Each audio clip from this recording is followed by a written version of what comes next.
This YouTube channel is named The More Excellent Way. For those of you who have watched the previous videos, it's important that you do understand where we come from and where we're going with this channel. And if you didn't watch the previous ones, I think you should.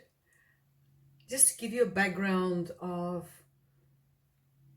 answering the question that's in your mind right now is, what gives her the right to speak to me? Who's this woman who thinks that she could talk to me about life? So in the previous videos, we talk about that a little bit, and I share some of my experiences of life with you. We've come to a conclusion that, first and foremost, nobody is excluded of brokenness. Brokenness comes and it goes, and it's with all of us. We have the scars to show that, to prove that somewhere in life, brokenness was a part of us. The purpose of the More Excellent Way is simply to help us through the process as we are here on earth, traveling on this journey of 80 to 100 years to do things just the more excellent way. It's just a series of talks focusing on moving forward from a specific place in life, where you are right now, where I am right now, to move to the next, the better, and the more excellent, in spite of the world, its brokenness, the good, the bad, and the ugly that comes our way as we journey in life. For years, we've talked about the basic needs of a human. We all know what the basic needs of the human is, and there are so many theories. If I can think about one right now, I guess Maslow's hierarchy sums it up reasonably well as far as the basic needs are concerned. And maybe we should look at that just for a moment, because it all leads us to a place from where we can launch to live the more excellent way in everyday life. So if we dig a little bit deeper, further to the more related to the now, the here, and the to be, because guess what? There is nothing you or I can do about yesterday. Yesterday is gone. Isn't there a song saying, yesterday is dead and gone, right? Yes, there is. So, yesterday is dead and gone. There is nothing we can do about it. But we can do something about tomorrow. And as we dig deeper into the more excellent way, we will realize that when we look back in a few months' time from now, we are in a more excellent place. Not because the world has changed, not because your husband changed, not because your wife changed, not because your children changed, but because you and I changed.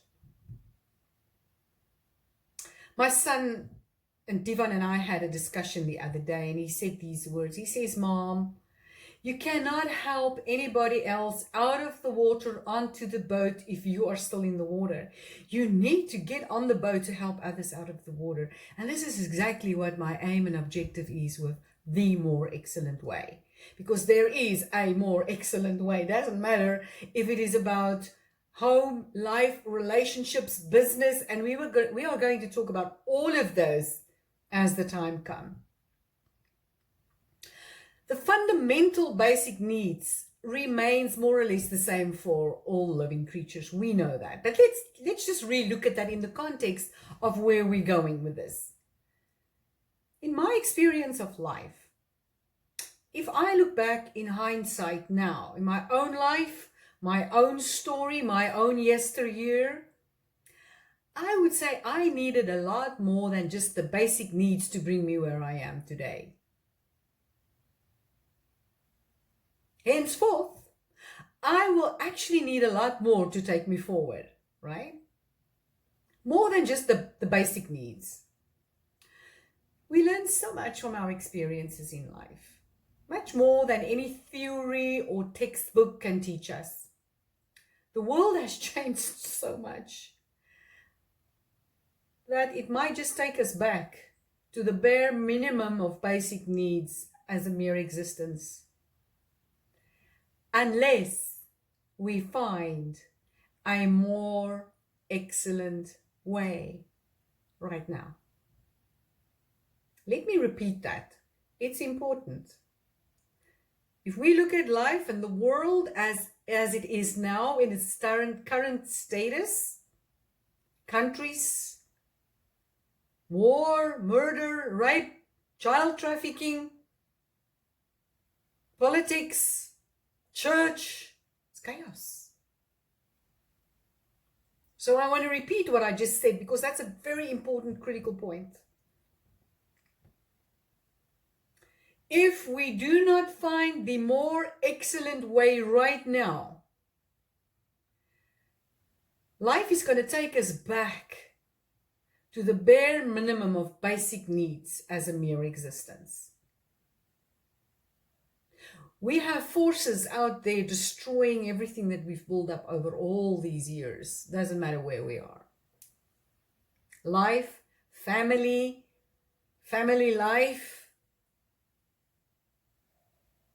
So let's just go back a little bit. Let's go back. Let's use Maslow's hierarchy just as a point of departure.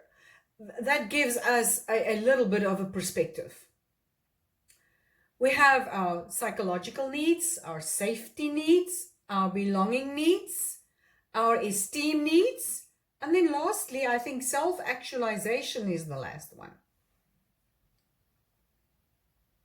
Let me repeat them. Psychological needs, safety, belonging, esteem, and self-actualization.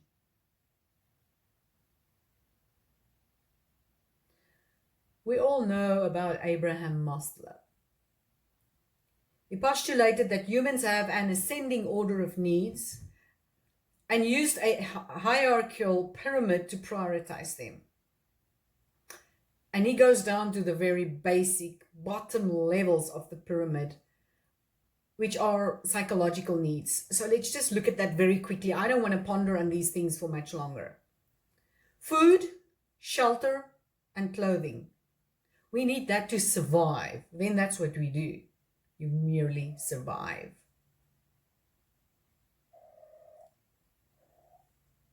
If these needs are met, progressively higher needs present themselves. Let's look at that real quickly. Safety and security, social interaction, self-esteem, self-actualization. It's a term Maslow used to describe the ultimate human need to learn, to grow, and to reach one's full potential. And I guess nothing I have said now is something you don't know. We all know this. I'm just taking us a little bit back so we can set the foundation. So let's quickly look at the psychological needs. When you come to psychological needs, there are different categories. Let's look at the two categories that Maslow actually uses in his theory. The first category is made up of needs that are homeostatic. So here they are.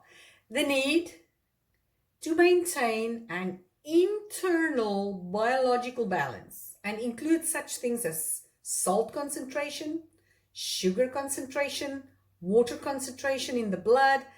If a substance is out of balance, there will be a desire to consume foods that bring these levels back into balance. Okay? So it's inward.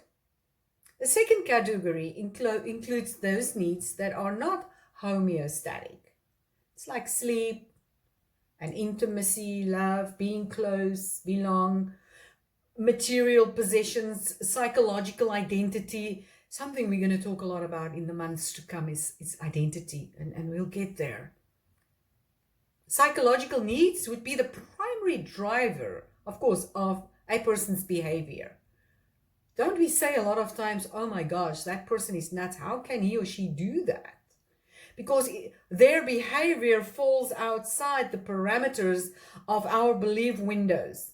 And we're going to talk about all of that also. I'm just being introductory here. All actions of a person would always be directed at satisfying basic needs. And the person would seek an environment to satisfy those needs. Example.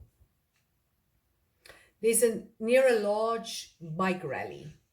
Walmart noticed that from the temperatures above 88 degrees, beer sales went down and water sales went up. So in modern society, it's rare for anyone to experience this level of psychological driven motivation. It would be even rarer to find an individual who's completely dissatisfied for an extended duration of time. People find something to satisfy their needs. Something we're going to talk about a lot. Because there's a selfish trend to satisfying one's needs. And in the process, ignore what we do to others. One's psychological or physiological needs are satisfied, it's only then when safety emerges. Do you know that politicians also know this? They know that safety comes last. That's why safety will become an issue.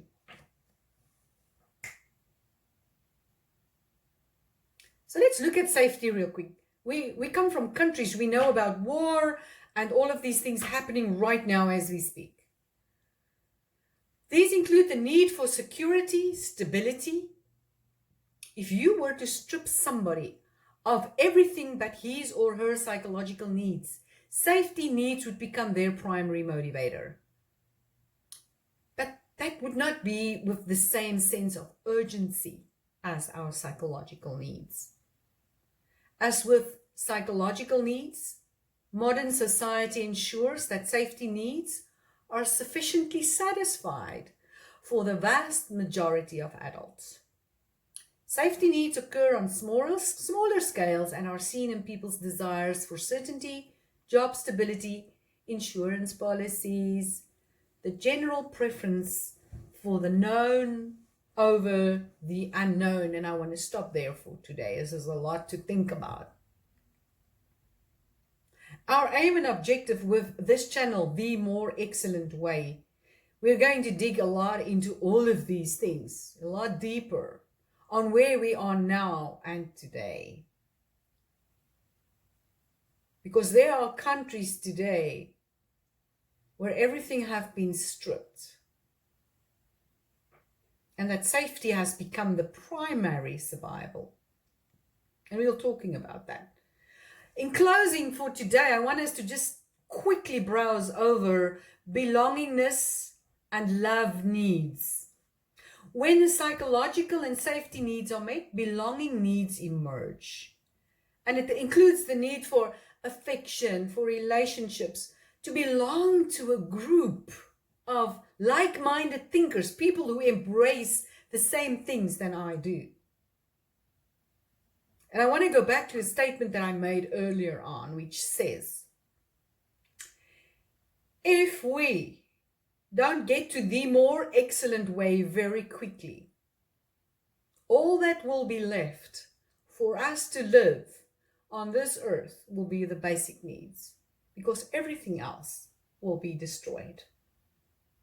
So I want to welcome you on board listening to the series of The More Excellent Way.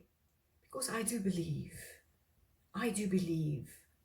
that in the midst of everything that happens around us, whether it's personal, whether it's the country, whether it's politics, whatever the situation might be, there is a more excellent way.